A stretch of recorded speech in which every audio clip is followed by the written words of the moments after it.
नमस्कार.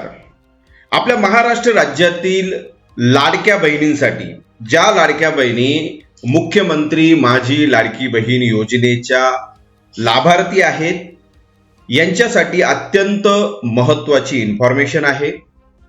ज्या लाडक्या बहिणींनी मुख्यमंत्री माझी लाडकी बहीण योजनेचा लाभ घेण्यासाठी गाईडलाईन्स नुसार ई-केवायसी प्रक्रिया ही पूर्ण केलेली आहे, मात्र ई-केवायसी प्रक्रिया पूर्ण केल्यानंतरही त्यांना मुख्यमंत्री माझ्या लाडकी बहीण योजनेचा हप्ता त्यांच्या बँक खात्यामध्ये जमा होत नाहीये. मग अशा महिलांसाठी अत्यंत महत्त्वाची इन्फॉर्मेशन आहे. आपल्या महाराष्ट्र राज्याच्या महिला आणि बाल कल्याण मंत्री माननीय आदिती तटकरे यांनी या संदर्भात त्यांच्या एक्स हँडलवरती एक महत्त्वपूर्ण ट्विट हे केलेलं आहे.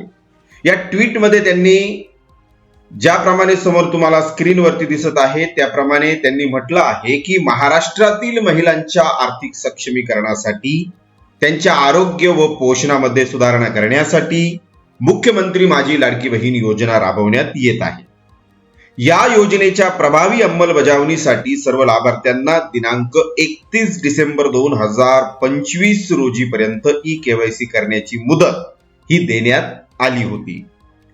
तथापि काही कारणास्तव ई-केवायसी करताना चुकीचा पर्याय निवडण्याची बाब निदर्शनास आली आहे.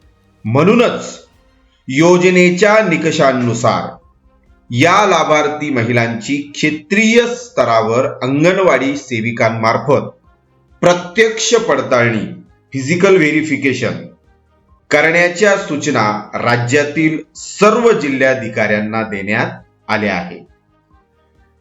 तरी मग अतिशय महत्त्वपूर्ण अशी ही ई-केवायसी संदर्भातील इन्फॉर्मेशन आहे.